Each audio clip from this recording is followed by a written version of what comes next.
Um, uh, Thank you all for coming. My name is Alex Brown. My partner Rob Wood is also here, and we're here to talk about some tax issues that are probably relevant to many of you regarding distributions you're getting from the Fire Victims Trust. Thank you for bearing with us as we do this sort of webinar style presentation. As you can imagine, talking to clients, this is not our normal means. And of course, we'll talk about the attorney-client relationship and how this is general advice in a little bit. So from what we've seen, and this is sort of our first try at it, there are a few features I just want to highlight. The first is that hopefully you can see a PowerPoint presentation that we've put together to sort of provide some visual organization. If anyone can't see that, please let us know. It should be sharing that on your screens now. The main way for you to communicate to us during the presentation is through the Q&A button. Hopefully you see that near the top or the bottom of your Zoom screen. It seems a lot of people have already found it. And that way you can ask questions to us, and I'll try to keep an eye on that.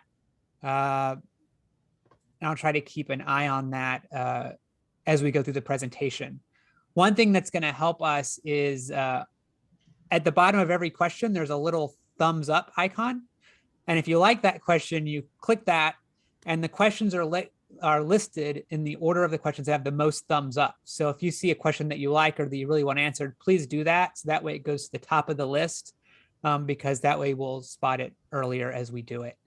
For those who need to step out or who couldn't make it, we are recording this, and we'll figure out after it's done, hopefully if the file works and isn't corrupted, we'll figure out a way to post that, and we'll work with Jessica to hopefully be able to get that to y'all. So those are the main procedural things. Of course, if anyone has any questions about those, put them in the Q&A, and if we can answer them, we'll try. Thanks, Alex. Yes, thank you all for bearing with us. As Alex just said, we haven't gone through this before. We've done seminars before, either live or online, but generally we're tax lawyers, and so generally we've spoken to groups of lawyers or groups of accountants. And obviously most of you, we're guessing, are not lawyers and accountants. But we'll try to provide information that we think is relevant. A word about what, before I talk about disclaimers, about what we do as tax lawyers. One thing that we don't do is prepare tax returns. So some of the questions that you might be tempted to ask and that you might be struggling with, especially next year when you're reporting your fire recovery, are going to focus on the forms themselves. We work with a lot of accountants. We write a lot of letters directing accountants where to claim things. We see a lot of tax returns in draft before they're filed and try to tweak them, but we don't, it's not efficient for us to try to do them, the returns themselves, just so you know. So we'll, as some of you who've asked questions in advance by email or phone to us know, I mean, we're trying to provide general information. We're not giving you legal advice. We're not acting as your lawyers. You can certainly hire us if you want, and you can call or email. We can be happy to talk about that. But we do need to be clear that we're not telling you what to put on your tax return or something specific like that. And we appreciate your understanding. Why don't we go to the next slide? So unfortunately, we're going to talk about some things that my guess is that you'll find bizarre, but that's the tax law. And one of them will be treatment of attorney's fees. So I want to talk about attorney's fees for at least a minute. There is a Supreme Court case, Commissioner versus Banks, 2005, that basically says when you get a recovery, your recovery includes the lawyer's fees. And I say that even though we're quite aware that in these fire cases, or indeed in most kinds of litigation, and we see quite apart from fire cases, we see a great volume of other kinds of cases. In fact, more kinds of other litigation where someone is getting money or paying money. There's almost always a tax issue. And this lawyer fee question for contingent fee matters, like these fire cases, or again, almost any contingent fee case, a PI case, a employment case, whatever it is. You may, as a plaintiff, you often will not see the money that goes to the lawyer. If it's $1 million, the lawyer's getting 400,000, you probably will get a net payment of 600 in that example, and you may not see the 400. The Supreme Court has ruled, however, that you just got $1 million, and so you need to think about the lawyer's fees. You'll find that that's a surprisingly important topic. And we see a lot of cases and a lot of audits where this issue comes up. So it just, I guess, put a pin in it to remember to later talk about lawyers' fees in your case. Yeah, and that's just goes also to the organization, because we're going to shortly start talking about the different types of recoveries you may be getting. And so when we talk about them, we're going to talk about here's how they sort of go into your gross income if they do. And then also, how do you handle the attorney fees, the contingent fees that came out of that type of recovery? Yeah, thanks, Alex. Yeah, and by the way, I mean, we're jumping to legal fees, but I think later on in the slides, we talk about, well, what's income? It's just on a sort of standing back and looking at the landscape. I was going to say, stand back and look at the forest, but the forest might be burned. So sort of standing back and looking at the landscape. I mean, what's income? If you're just getting compensated for things you lost, is that income in the first place? The IRS presumption for everything is it's income, unless we've got a good substantive reason why it isn't. So if you had something destroyed and you're getting it back, there are ways to address that, but you should assume everything's income unless we can prove it isn't. So, and by the way, the 1099 in the middle of the slide, they're basic concepts. Who issues it? We understand, and we actually had something to do with this early on, that the Fire Victims Trust is not going to be issuing 1099s to victims. So you shouldn't get a 1099. That's our expectation, and your lawyers are probably confirming that to you. Unfortunately, that doesn't mean you don't have a tax issue. So I think it's dangerous to think that if you didn't get a 1099, it's not income, or the IRS is never going to know, or you don't have to put anything on your return. You still need to think about it. It's really a good thing, obviously, and there's some technical reasons why they're not doing the 1099. It gives you a lot more flexibility, but it doesn't mean that you don't have to think about it. Usually, in almost any kind of litigation, there is a 1099, and usually the 1099 is for 100% of the money, not just your net money. That's this, lawyer fee banks case issue that I mentioned. Your lawyer shouldn't be issuing you a 1099. You may want to ask that question. If you get one, if you get your money this year in 2021 and you get a 1099 from your own lawyer for your net distribution in January, my suggestion, you can certainly contact us if you want to, but my suggestion is go back to the lawyer and say, wait a minute, why has this been issued? Sometimes it's a mistake. Some lawyers do it, but I don't think they'll be doing it in these cases. So just be wary for that. Origin of the claim, this is a huge issue, and that is things are supposed to be taxed based on what you lost, sort of what you would have, if the payment were made voluntarily, how would it be taxed? And that might be, if you had property destroyed, that might be essentially a sales proceeds. So I don't know that this analogy or the origin of the claim doctrine is all that helpful here, but that's the basic premise. And there's Supreme Court cases on this too. Next slide. When you've got multiple claims, as almost all of you, I'm guessing, do, how do you decide how to report the amount? How do you decide what's a reasonable way to divvy it up? There really isn't a good answer to that. You've got to look at each case. You have probably in the mediation statement, the statement that your lawyer submitted for your claim, you probably have some specifics about what you lost, what was damaged, and to some extent you can cherry pick. The IRS predictably tends to think, taxable first, and they also like kind of pro rata approaches where you're getting something for each claim. But yeah, I don't think we can give you a litmus test. Alex, do you want to say anything about that? Sure. Many of you, you're getting these payments, and in your litigations or in the claims you made to the FVT, you listed a lot of different claims, some of them for property damage, a lot of them for emotional distress. We'll talk about those individual things in a bit. And the main thing to realize is that you are reporting your recovery in your tax return. So you get the first sort of shot at allocating it and coming up with a reasonable allocation.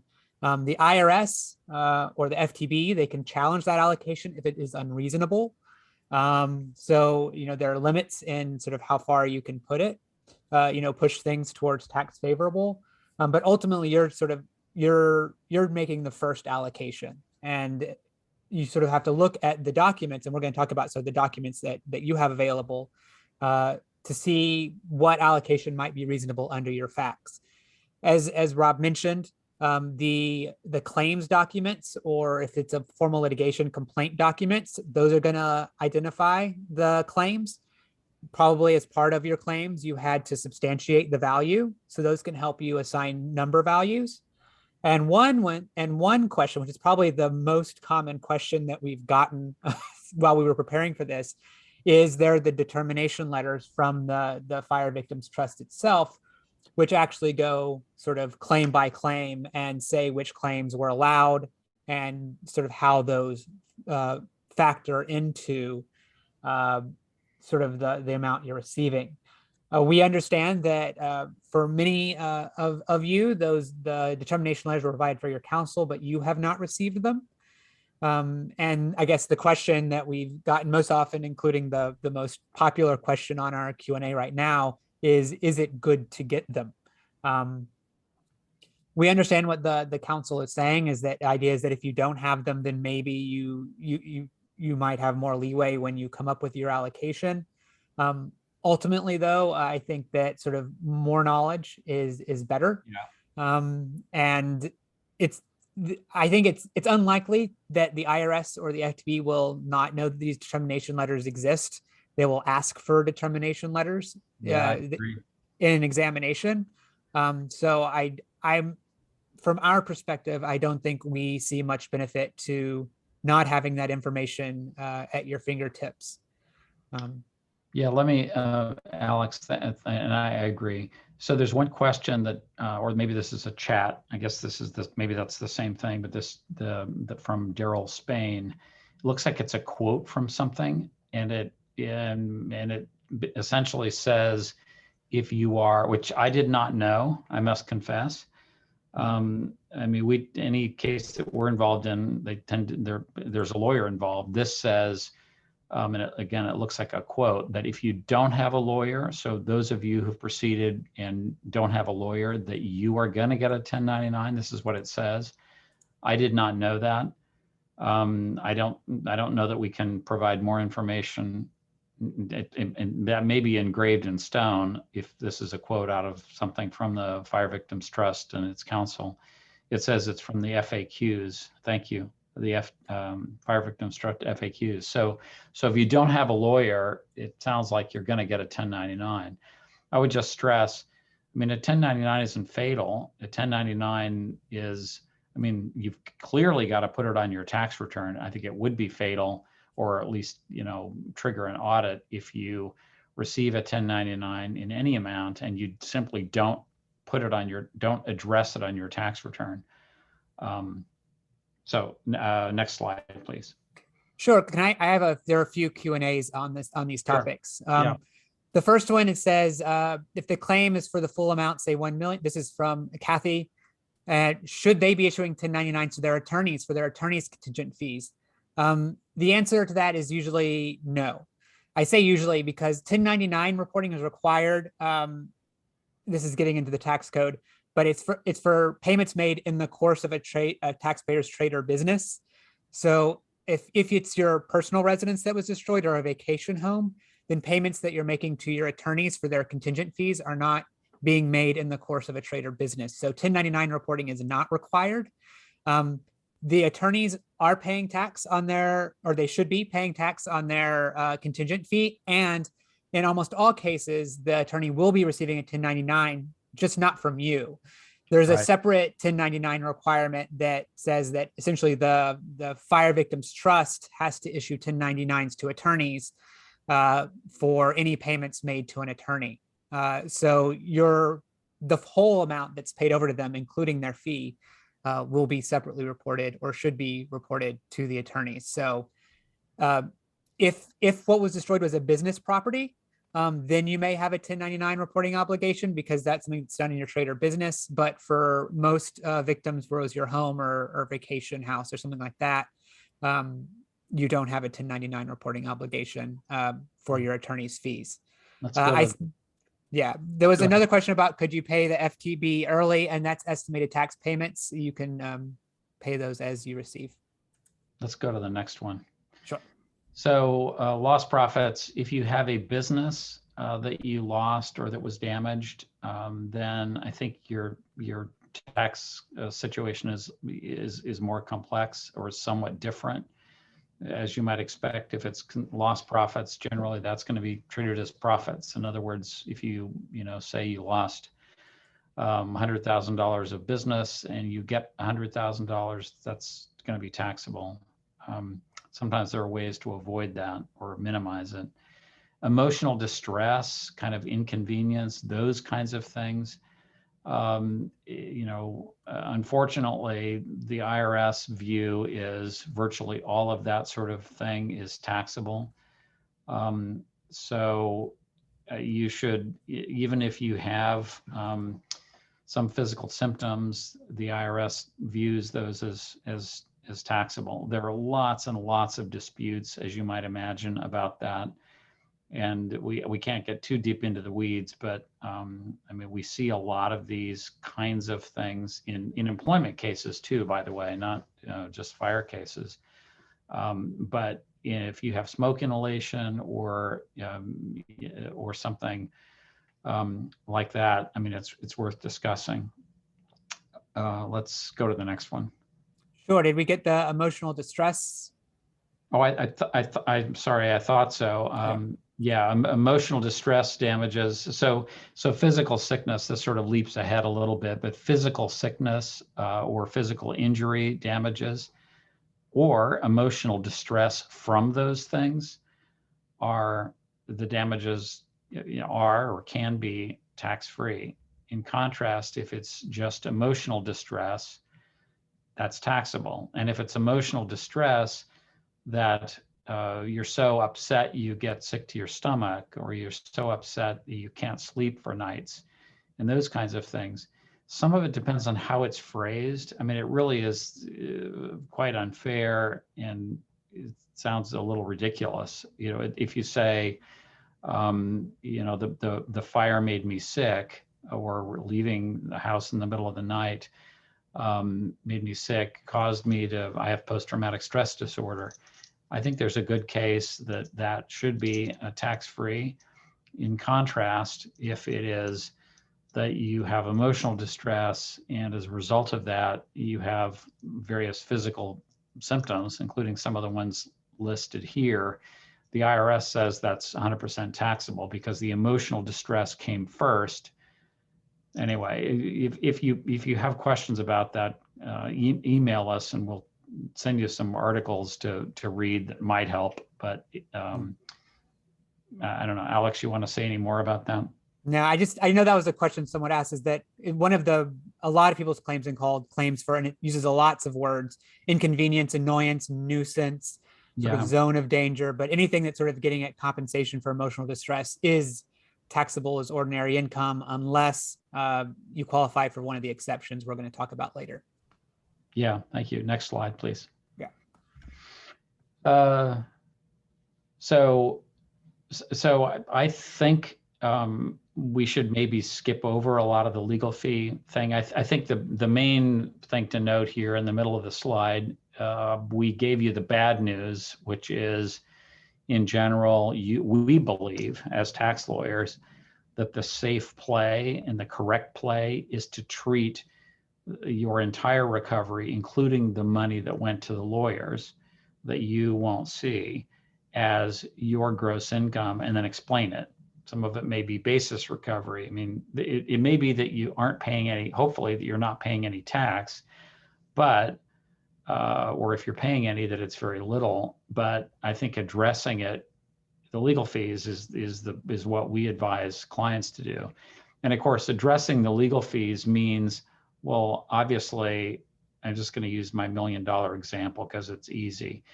If it's $1 million, you got 600 and 400 went to the lawyers, the last thing you want to do is report the $1 million and actually pay some tax on the 400. I mean, that doesn't make any sense for anybody.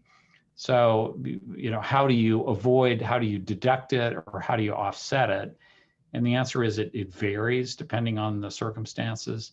But this slide about miscellaneous itemized, I think a lot of tax preparers seem to make this mistake. You got to think about it in advance, and miscellaneous itemized you can't do anymore because it was starting in 2018, it was taken away. So this there's been bills to make sure that all legal fees down toward the bottom of the slide are deductible, and that hasn't passed.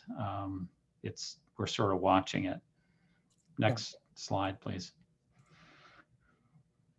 So this is super important. Damage to property. So you got to think about your tax basis. And if I could I'm not very good with examples, but if it's a property that you just bought, so you have a high, you invested in it, and then it was destroyed by fire, and let's say you don't move away, you stay put. Moving away is sort of another set of tax issues, but you stay put, you get money that essentially allows you to rebuild. You get money, and your basis is really important. So it's kind of filling back up your pocket, so to speak, of your basis. When you get money, you might reduce that high basis I mentioned, down, or maybe even down to zero, but hopefully you're not paying tax on that. In contrast, if your basis, you bought it 30 years ago, your basis is tiny, what you paid is tiny, and then you get a bunch of money, you don't have any basis, or at least not much. So it's, again, you think about capital gain. Section 121, that's the primary residence, the 250,000 for a single person, 500,000 for married filing joint, the exclusion. But for a lot of people with California properties, that doesn't go very far. Yeah, and this is the capital one is important because I think a lot of the claims of the people of the Fire Victims Trust are these capital recoveries. So damage to your property, damage to improvements on the property, damage to your personal property, so your furniture and things. A lot of these things are basically, these things trigger capital recoveries, and so would be tax-free to the extent of your basis, the amount you paid for those properties, and any other sort of expenses to improve them over the years. And then above that, it would be gain, and in most cases, long-term capital gain. Yeah, and of course, for all of you in California, which I think is all of you, is there's a difference between capital gain and ordinary income for federal tax purposes. Obviously, that's sort of even more controversial right now. It might change, but there, depending on income levels, but there still is a considerable spread. For California purposes, it doesn't matter because California taxes everything the same way. Insurance proceeds, I think we underscored a few concepts to just because they're important. Insurance proceeds, that's another important one. Many of you will have already, or hopefully already got some insurance money. And you need to think about insurance money, the tax treatment of that as well. It's not really our topic today, but just flag that issue because it can change some of what we're saying. Alex, do you want to finish up that slide? Sure. Yeah. Just to underscore, the idea is that when you talk about the capital recovery in your basis, just keep in mind the amount you've already received for insurance, because that's also a capital recovery. So you may have used up your basis, which would make more of the capital amounts you get from the FET gain. The other thing to realize is that the legal fees are a lot easier to deal with on the capital recovery than it was for the ordinary income. Because as we mentioned in the previous slide, when you have ordinary income, like for emotional distress, the issue becomes how do you deduct the fees against that? Here, the legal fees that you use for capital recovery go into your basis. And so that means you can get that money back without triggering gain. So usually on legal fees on a capital recovery, you don't pay tax on the legal fees for those. Yeah, and I would just say in general, I know this, in general, I would be really shocked if anyone, anyone who is putting some thought into their tax return and hopefully getting some professional advice, which I think may be needed for a lot of you, unfortunately. I don't think that there's a serious risk of you, most or hopefully any of you, paying tax on the legal fees. There's a lot of fear about tax treatment of legal fees now, and there are even like some products being marketed to solve the legal fee problem. But for one of several reasons, including this capital one that Alex is talking about, I don't think that it's likely you should have to pay any tax on the legal fees. And there are just a few things that sort of, hopefully for many of you, it's sort of the more vanilla case where you have a basis. Maybe you had insurance proceeds that was a recovery of that basis, which reduced that basis, but you're sort of it's still in capital gains land. Just things to flag when you're talking to your tax preparer or your tax counsel. There are some things that can complicate it somewhat. One is if it was a business asset and you depreciated it, then there's depreciation recapture, which can make some of it ordinary income. That's mainly, again, with business assets. Again, if it's a business property, and then you have to figure out if it's capital gain or ordinary gain. So there are a few things specifically with business assets that can complicate it. But if it's your primary residence or if it's not a business asset, hopefully it's in capital gain land. Thanks. Let's go to the next one, Alex. So 1033, everyone, probably most people in California seem to know one tax code section, 1031. It gets used as a verb even. Let's 1031 the building. So 1031 is the provision of the tax code that allows, actually California probably made it more famous than any other state, that allows you to exchange investment property or business property. Doesn't work for a personal residence. So sometimes people convert their residence into a rental property and then exchange it. But 1031 allows you to do that without paying tax. You basically just keep rolling your gain into other property. It's more complex than I'm suggesting. And of course, most people don't do a direct sort of simultaneous exchange anymore, but rather a delayed one with an escrow intermediary. 1033 is different, but it's the similar kind of concept. And the concept is that you have, in this case, 1033 is for involuntary conversions. Certainly a fire is a qualifying voluntary conversion, and you're allowed to reinvest the money. So I'm guessing that a lot of you either have done that or are doing it or will do it.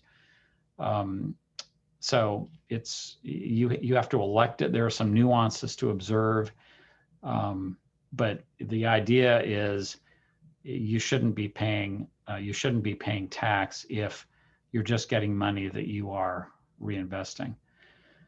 Alex, do you want to add anything or go to the next one? Sure. The only thing I would briefly add is that the amount that gets deferred is the amount of gain. Yeah. So you don't necessarily need to reinvest all of the proceeds. It's just the amount that's gain.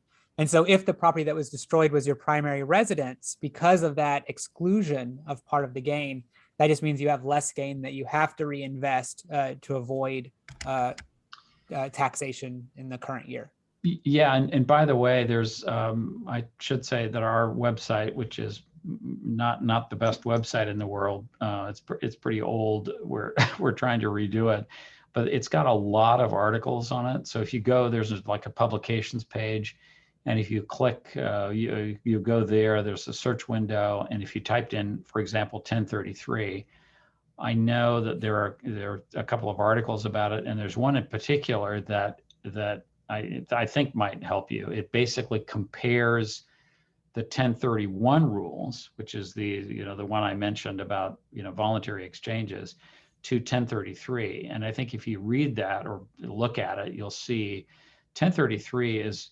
vastly better. I mean, it is really a pretty good deal. But Alex is right. You got to look at what the amount of gain is that you're trying to avoid paying tax on. Mm-hmm. So next slide, please. Well, and by the way, the website, if you were to, or our website, if you were to type in something else into the search window, like post-traumatic stress disorder or something, you'd also find articles on that, or emotional distress or so on, Forms 1099. So what's excludable? So this, Alex, do you want to run through Sure. Yeah. So another type of recovery you might have gotten through the Fire Victims Trust is a recovery for additional living expenses on account of your home being destroyed. There are arguments that these should also be excludable. If you got this money directly from your insurance company, and some of you might have, there's a nice, clear section of the tax code that says that reasonable additional living expenses received from insurers are excludable. There's not a nice, clean, clear tax code section that says that recoveries from defendants like PG&E are excludable. Nevertheless, we think there are fairly strong arguments or quite strong arguments that it should still be excludable. Generally, it is not income to you if you are reimbursed for a liability that someone else created for you. And so if PG&E is basically compensating you for an expense they created for you, and this seems to fall into that, then there are arguments that it's not taxable income. There aren't as many clear authorities as there are for if it's from an insurance company. So there is more risk there, but we don't see that as being particularly aggressive position to take. But, and this is the thing that we highlight, underline at the bottom, is beware of double dipping. So if you're getting compensated for the same expenses that your insurance is also paying you for, then it's more difficult to say that you haven't profited, that you haven't you haven't made more money than your liability in that case. So my understanding is that most of the times when you're going to PG&E, it's for the additional living expenses that weren't reimbursed through insurance. But just be aware of that if they're both compensating you for the same liability, it's harder to make the argument that the second payment is also tax-free. So next slide. Thanks, Alex. So this is, kind of the topic that ate New York City. I mean, it's a really huge topic, and we alluded to this before. There are every year none of you wants to be this person, but every year there are dozens of cases that are reported cases from the U.S. tax court, which basically is the main court where people go when they're fighting the IRS and they want to go to court. The IRS wins most of these cases, not all, but this is the section 104 is the section of the Internal Revenue Code, and it says if you have a payment for physical injuries or physical sickness, that's tax-free. So you get hit by a car or injured in some kind of accident, and you get money for it, compensatory damages. This doesn't apply to punitive damages, which are always taxed. But that shouldn't be taxed. And so the question is, what about what you experienced from the fire case? And so if it is just emotional distress, and I don't mean to minimize it, but that's kind of the way the IRS refers to it. If it's emotional distress, inconvenience, those kinds of things, the IRS is likely to say it's taxable. Next slide, I think. Oh, sorry, Alex, did you want to say something about loss of consortium or? Yeah, so this is the major exception to the rule that emotional distress damages are taxable. And that's emotional distress on account of a physical injury. And so this means that you don't personally have to be injured in order for a recovery to be excludable to you. So damages like loss of consortium, where you might not be injured, but you lost someone who is near and dear to you, that can also be excludable to you because it's considered to be on account of the other person's physical injury or physical sickness. This could also potentially make some zone of danger recoveries excludable. If it's just that you were near the fire, I don't mean to be just in a dismissive way, but in a sort of the distinction, the way the IRS might view it. If it is that you are near the fire and you experience emotional distress purely because you're in the zone of danger, that is probably taxable as emotional distress damages. If you're in a zone of danger and you see someone near to you be injured, or you experience physical injuries on account of being in the zone of danger, there are stronger arguments that might be excludable. And just thanks, Alex. And just to say, I guess fairly definitively, so if any of you had a death of a family member, wrongful death damages, compensatory wrongful death damages are clearly tax-free. And so but I think we'll try to talk if we have time about sort of documentation, but wrongful death damages are tax-free. And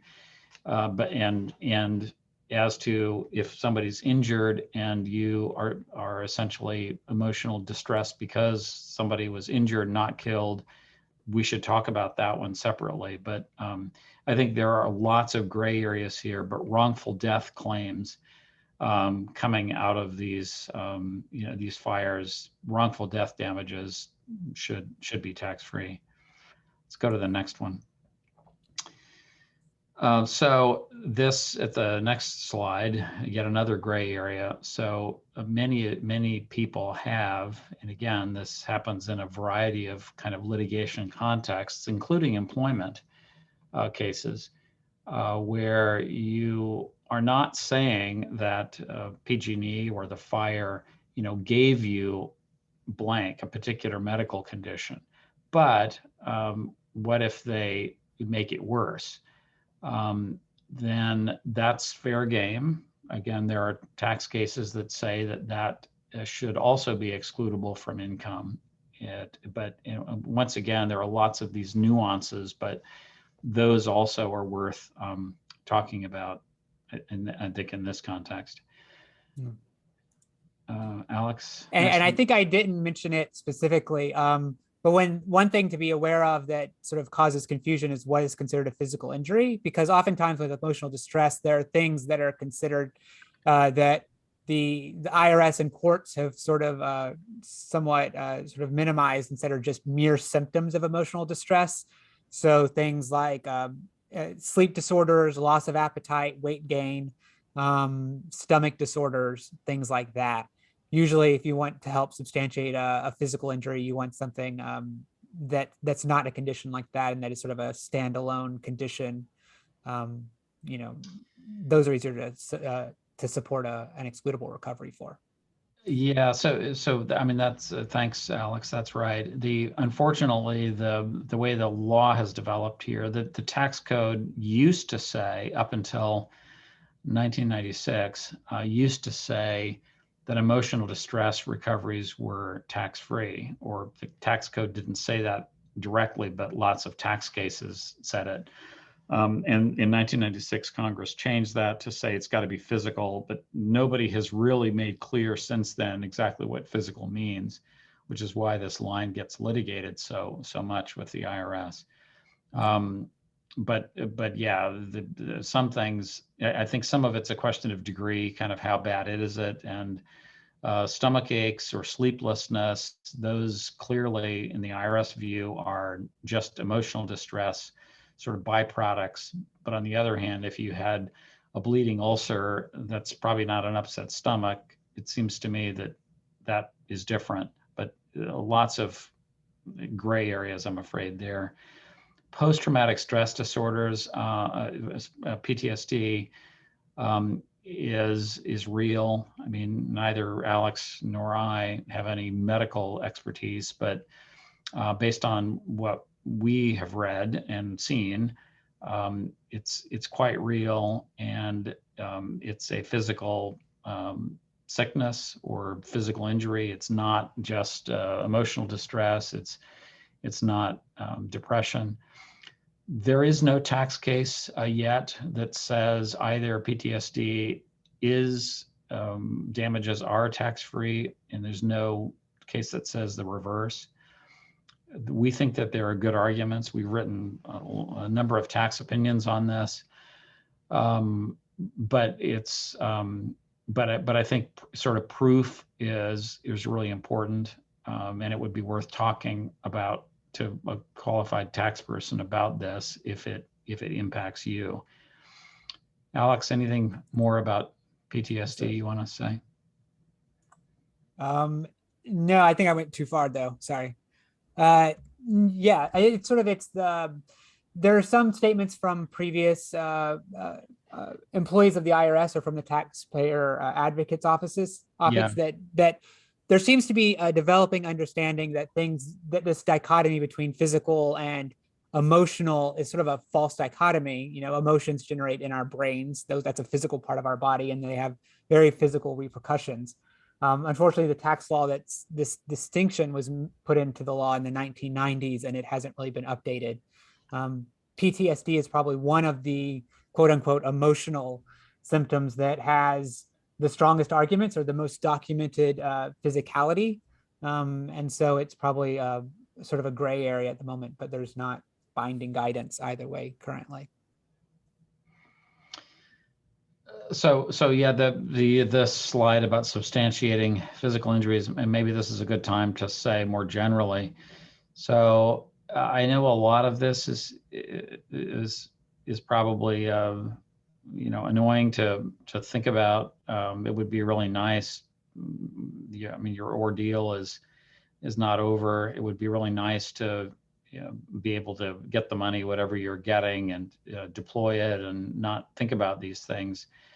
I think trying to look at your own case and your own tax basis, your own actions, how you're using the funds, and sort of what your long list of claims was and what the amounts were.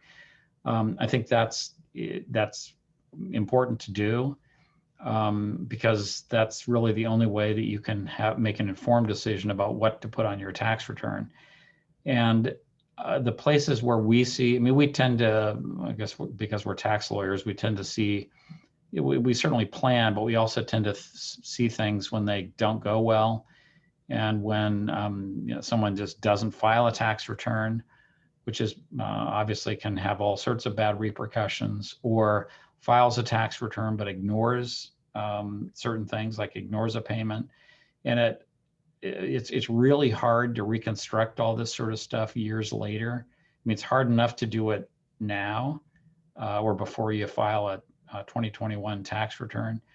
But trying to get things in order, organize it, and be kind of ready with what you'd say on things if the IRS or the Franchise Tax Board audited is really worth doing. You know, even if you do it all yourself, I think it's really important to try to get ready, because our experience is there's never enough time to do that. If you get a notice that says, you know, the IRS wants to meet with you and you've got 30 days or 10 days or something, and even if you hire professionals to handle it, it's trying to go back through old records and prepare things and ask someone to write something up is really hard. So this slide, that was a long wind up, but documenting things, you know, is really important. You know, even if you don't send it to anybody, just keeping it in a binder, getting it. And if you don't have a sort of a doctor's note or a write-up from your medical provider or psychiatrist or whoever it is, you know, try to get it now as opposed to, you know, next year at tax time, or, you know, or when you get, if you get audited in the future. Alex, anything else about this, or next slide? No, that's it. I mean, I think the main issue is that a lot of people, because of the tax implications, almost at the near the end of it, will say, well, I thought I had these physical injury claims. And so even though the determination letter doesn't have this much of an allocation, I think that my claims are stronger than that. That can be difficult to do. And this is sort of what we would want at a minimum to sort of consider to help substantiate that. But, and I don't know if this is in this slide or the next slide. Yeah, no, I think I passed it up accidentally. Ultimately, again, under the origin of the claims test, the issue is sort of what was the defendant's, in this case, the fire victim's trust, which is stepping into the shoes of the defendant. What was their motive for, what claims were they satisfying? And so you can do your best to substantiate it. But ultimately, it's good to show that you presented those claims for physical injuries to the fire victim's trust, and that you substantiated them in order to support an allocation. Yeah, and unfortunately, I mean, your settlement agreements, so we haven't really talked about sort of what settlement agreements look like because of the sort of strange, you know, mass way that this is being done, and because of the bankruptcy and factors that you probably know better than I do. You don't have, you're not sort of sitting across the table, so to speak, with a defendant, where you're hammering out a settlement agreement that's customized for your case. That's best if you can do it. I don't think realistically you can in these cases, which means that you're just kind of getting money, which is sort of a blessing or a curse, depending on perspective. It gives you more flexibility, but it also, you know, you don't have much guidance, which means that, as Alex just said, looking at what your claims were is really, you know, is really important. This slide just talks about the legal fees just for completeness. The main thing on this is that because these excludable recoveries that we've been discussing, because they're not includable in your gross income, one, you don't have to worry about deducting the legal fees that were paid out of them, the contingent fee that came out of these types of recoveries, because the recoveries are excludable. But under the tax code, you also can't deduct them against other income. It's sort of the portion of your legal fees that are allocable to your excludable recoveries can't be capitalized or deducted. Again, that's probably, it just means you don't get a benefit against your other income. It doesn't hurt your tax results from the excludable portion. Yeah, so and as I guess this question implied, the point Alex is discussing implies, I mean, you can have, if you're kind of divvying up a recovery, you can have different tax treatment of legal fee issues in the same recovery. I guess the easiest way to exemplify this one is, and Alex is right, it's, you know, you can't deduct it if it's not income, is if you know, back to my $1 million example, you get $1 million recovery and it's 100% attributable to a wrongful death claim, let's say. I don't know if anyone has that, but you could have that sort of a claim. then that my position would be $1 million is not income. And it sort of doesn't matter if you view it as you got $1 million and paid 400 to the lawyer, or you got 600 net. It's not income, so it doesn't matter. And by the way, in that simple example, would you put that on your tax return? My answer would be absolutely, because you want to get credit for disclosing it. I guess to some extent, this depends on how certain you are that your tax position is right. But I would say 9 times out of 10, absolutely, you want to put that on your return as a non-taxable recovery, wrongful death recovery. And that way you can't ever be accused of hiding it. You actually probably have a shorter statute of limitations on audit. And so that's our general approach.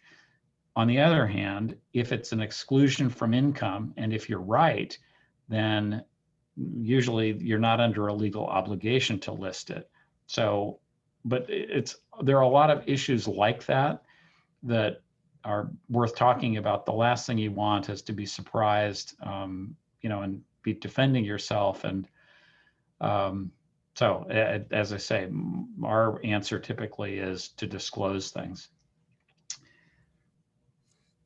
And so those are the breakdowns of the different types of recoveries. I see that we have 22 open questions. I think some of them have probably been answered as we went through, but I'm just going to start, I guess, at the top. And we'll just see, some of them may be too detailed, but we'll try to tell you what we can. The first one is from Kathy. I think the question earlier I said was Kathy's question, was actually Richard's question. Sorry about that. This is going back to the bank's question. It says, if our claim is for the full amount, say 1 million, and the attorney takes the 400,000, why are we taxed on that? Wouldn't the attorneys be paying taxes on this as income, double taxing? The short answer, the pithy answer is that the Supreme Court said so.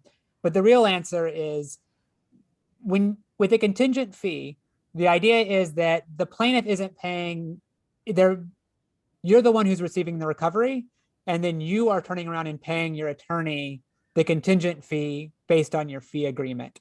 And so the money's only being paid to your attorney as a matter of convenience. It's not that your attorney is being awarded $400,000 in the recovery. It's your recovery, and then separately you're turning around and paying it. Hopefully, through capitalizing your fees, being able to deduct them if possible, and other things, you won't end up paying tax on the $400,000. It's just how you report it that you're supposed to include the full amount and then capitalize or deduct the fees to end up at your net recovery. And I would just say, on top of what Alex said, and I mean, that rule has been around even before 2005, but 2005 was when the Supreme Court decided this case. It was a super hotly debated case, and there were like 18 or 19 amicus briefs by other interested people arguing about it. It was a big deal. And is it? Somebody's asking, isn't it double tax? And the answer is sort of. People have tried to litigate this. All I can say is it may not make sense, but as Alex gave you the sort of technical explanation, but it's the rule. And, you can, I guess, choose to just report your net, but we wouldn't do that. I mean, we think it's a mistake. As I said, I don't think any of you is going to have to pay tax on the legal fees, but addressing them on your return actually is the smart play, I think, and it's what the IRS expects. Sure. The next question is from Angela. The one thing the concept you're talking about is called income in respect of a decedent. And the general rule is that it's taxable in the same way it would have been taxable if the person were still alive. So the portion that is for wrongful death, is generally excludable, but if he's receiving recovery for property damage, that's usually capital. But that's to talk with your tax preparer. The concept is income in respect of a decedent. Which is a super complicated topic. Yeah, which is why I'm alighting right over it. Yeah. Another question from Angela. This one we also sort of glossed over a little bit. Before 2018, it was really easy because you had this deduction that was broad and covered almost all attorney's fees. Now that we're after 2018, the options are more limited. And so it really is going to depend on your specific facts, how you actually deduct the fees against ordinary income. There are certain things that you and your tax counsel should discuss. Can they be trade or business expenses? Another one is an above the line deduction under section 62A20 called a UDC deduction. That applies to any legal fees in suits involving claims for civil rights. And that's an ambiguously defined term in tax law, can qualify for deduction. Yeah, and by the way, sorry to refer to our antiquated website again, but there's another article, I think it's called something like 12 ways to deduct legal fees. That's on our website. That's pretty good. I think, gives you a list of things. I don't want to get too bogged down with legal fees, but I still say I don't think that any of you should have to pay a tax on your legal fees. Sorry, where do you want to go? Sure, I just doing whichever. Right now, the one at the top is another one by Angela. I don't know off the top of my head if an animal qualifies for loss of companionship. I mean, from a tax viewpoint, I think the question would be, it's not considered wrongful death, unfortunately. I personally think it should be, but it's not from a tax viewpoint.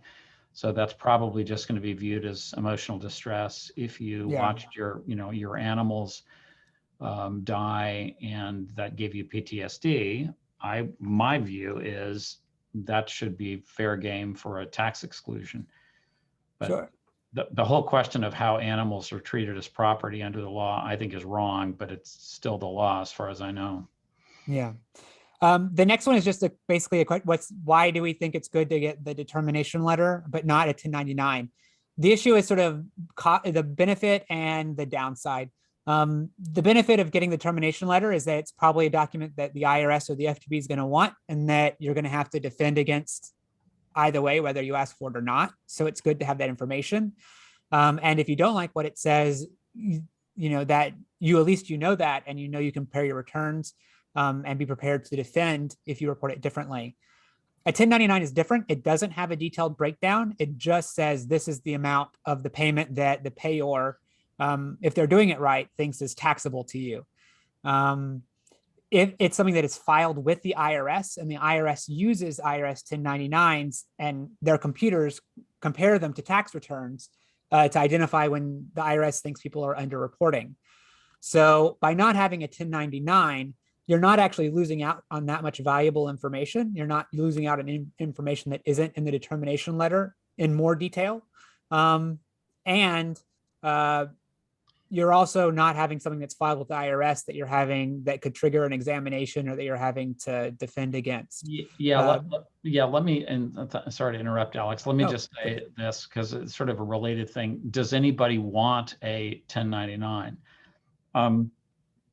The answer is no. And you don't need one I think there's some weird types of retirement 1099s you might actually need.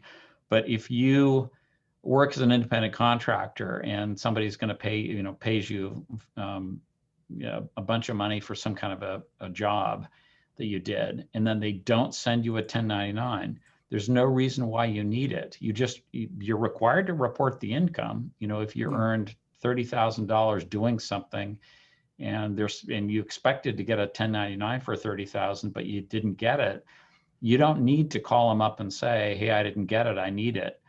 And I guess this is a little bit the same thing. You don't need it for any reason, but if you get it, you really need to record it on your tax return because of the matching that Alex just described. So and by the way, it's useful, and all of you could do this yourself.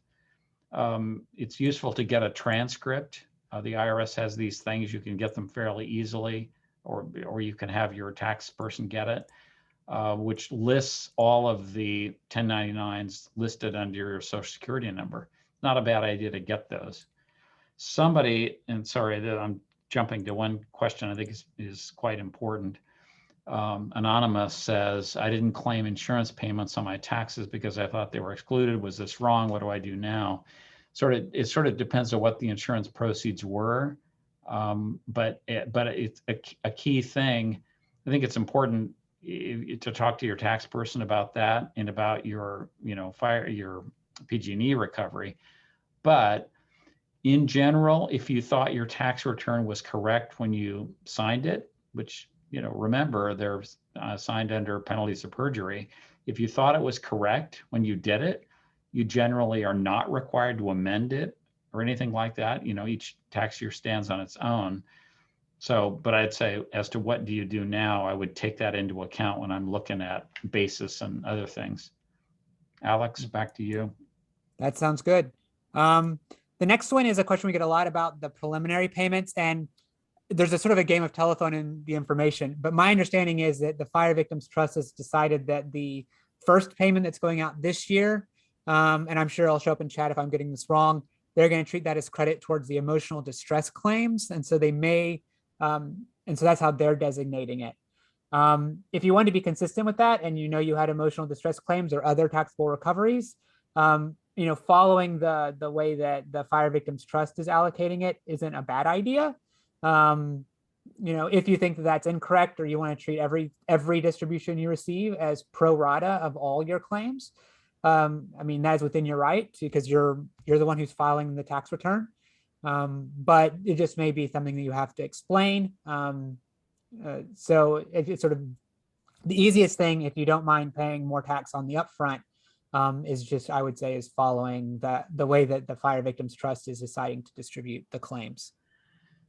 But by the way, and someone's asking, I'm embarrassed I can't give you a good answer, but someone's asking about how we work with people and how we do personal advice. So we do everything on an hourly basis with a retainer. If anyone wants to email me, I can send you the details. I don't know if we're going to change how we do that and offer some kind of a sort of special thing for fire victims. We haven't done that to date. I think we tend to view everything as somewhat customized, even though there's a lot of repetition on these cases. But repetition would translate to smaller amount of time spent. But we generally don't do any kind of package thing. But again, please feel free to email me and about your circumstance, and we'll try to respond. I should say something about the statute of limitations. I alluded to it a minute ago. So in general, you file a tax return, and then you can be audited for up to 3 years by the IRS. California gets an extra year. It's up to 4 years. So it's a good thing to track. It's really good to know when you're kind of out of the woods. 1033, which is that involuntary conversion section where you roll your proceeds over, and if you elect that extends the statute of limitations. But the IRS does track that 3 years, and the FTB tracks the 4 years. So they don't usually miss that. So it's very common for them to, after 2 years or so, to say, we want more information or something. But they don't usually come back after 3 and 4 years, respectively. Yeah, I'm not sure I followed the question from the Galaxy one. There seems to be something about a company QSF. I apologize that I'm not following that question. Please, I'm going to move on to the next question, but if there's something that, if someone else understands that or you can rephrase it, please let us know. The next one is, the question is, if you already pay taxes on personal property and you didn't receive full replacement value, are you still liable to pay taxes on what you do receive? The short answer to that is yes. Anytime you receive amount for compensation for a capital asset that is in excess of your basis, that is taxable gain. So you don't have to get the full replacement value. It's any amount that exceeds your basis. The exception to that is, of course, the 1033, the 1031, if you roll it over. So if you use that to buy new property, then you can claim that then you defer that gain. And so you don't pay tax in the current year on it. But generally, yeah, if you exceed the amount, your basis in it, and that's why basis is so important. you may have gain unless you can somehow defer it. I don't know where we are in the list of questions. I've gotten a little confused, but one question someone's asked is about, this is Angela, about changing tax brackets and where where the proposed capital gain tax increase is. So that hasn't happened yet. It's controversial, as you probably all know. It was proposed to be effective to a rate increase to 43 point something, I think, above a certain income level. It was proposed to be effective after April 28, so a bunch of months ago. It hasn't happened yet. I think most people now think it probably won't happen this year, but it's just not, not clear. Yeah. The next one I have is from Amy. Why do you think we have to pay tax on it? The question, it depends on the type of recovery, because if you're not paying tax on it, if it's for excludable recovery, then it's excludable. If it's capital, then you can capitalize legal fees. And if it's ordinary income, the question is the deduction. And that's the most difficult one, is to come up with a deduction. But we're basically saying on a net basis, there are probably avenues that you can address the legal fees without owing tax on the legal fees. But you'll need to talk to your tax counsel, your tax preparer, about what avenue is right for your facts. Yeah, and I would just say that for all of you, if you either have already concluded your case or you're going to conclude it, it's coming up and you expect to get money this year, whoever you're using for advice, including if you're doing it yourself and doing your returns yourself, which is nothing wrong with that, but don't wait for the last minute. I mean, as you can tell, I don't know how helpful this has been, but there's a lot of stuff to think through. There's a lot of detail, and you probably have a bunch of choices, I would think. And so trying to optimize what you do so that when you file your return, you feel like you've done the best you can, is important. Yeah. I'm going to jump over to the chat because Michael just asked a very good question in the chat. He said, how do you determine your basis of things you inherit? Because you didn't buy them, so you don't know how much you paid for them. And the answer to that depends on how you got them. Generally speaking, if you inherit property at death, under the tax law, the basis of the property increases to the fair market value of the property at the time of death. So thankfully, that means that if you inherited things from your parents or your grandparents, you don't have to go back and figure out how much they paid for that property, 70, 80 years ago. But you would need to sort of come up with a reasonable estimation or some way to document or substantiate how much was the thing worth when you inherited it, because that is your starting basis. If you received it by gift, though, then you just get the same basis that the person who gifted it to you had. And that can be a lot more difficult to figure out if it was gifted to you a while ago. And so this kind of issue, that the musical instrument in this basis and step up and so on, raises, I guess, a fundamental point that all of you probably have, and that is, how do you prove things? And what if everything's destroyed, including your records? And maybe you've already gone through some of that with insurance companies.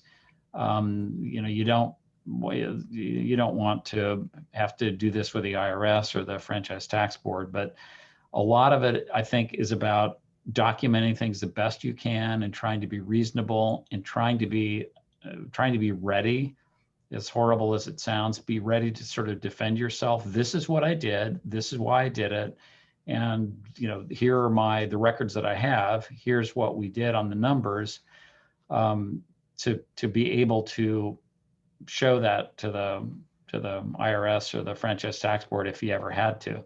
And I just a word about karma. My experience as a tax lawyer with Alex and I read a lot of tax opinions about things, and it's not an insurance policy, but in some ways it kind of functions that way because you have everything ready and you're sort of armed to the teeth in case you need it. And our experience is usually when you're really ready, the bad thing doesn't happen, and which is good. I mean, you don't want to be audited, but if you just kind of leave it our sort of slipshod and leave it for later, there's never enough time to do a good job, and then sometimes things do go wrong. So, And I'm just going to flag the time because it is 4:16. So we've been going for a little over an hour and 10 minutes. I see there are some other questions that have gone in. We're up to 22 questions. I don't know if we're going to be able to answer them all. But I just wanted to flag that if you want to, I guess, Rob and Jessica, you have to decide when we call red light on that. yes. I think I'm somewhat brain dead, even more brain dead than I was at the beginning today. So I think I'm good, but yeah, and I would just say, and I'm sure Alex has some concluding remarks too, but from our perspective, we hope this was helpful. We're sorry it was probably not as helpful as you hoped it would be. But if we can help in the future, within reason, please feel free to email us or phone us. Emails, at least initially, are a lot easier to respond to for obvious reasons. And we'll do our best to be helpful. And if we think that you're asking us for too specific advice that we'd have to charge you for, obviously we'll tell you that and tell you how you can hire us if you want. But if it's a quick question, we'll do our best to try to answer. Sure. I mean, I don't really have any concluding remarks, sorry, on that point. But thank you all. I just echo what Rob said, and we appreciate it. And please feel free to reach out if we can be of any help. Thanks, everybody. I guess we'll sign off. Sure. Now I just have to figure out how to sign off. And sorry, somebody asked, and I think I didn't answer, and Alex had asked me this earlier. So we will figure out, we'll post it ourselves to YouTube, or we'll get it to Jessica or something. We'll figure out a way so that anybody who wants to suffer through this agony a second time, or you want to pass it on to somebody, that we'll figure out a way to get it to you. Well, I'm going to push the red button that says end now. So thank you all, and I hope you have a good day. Thank you. Goodbye. Bye-bye.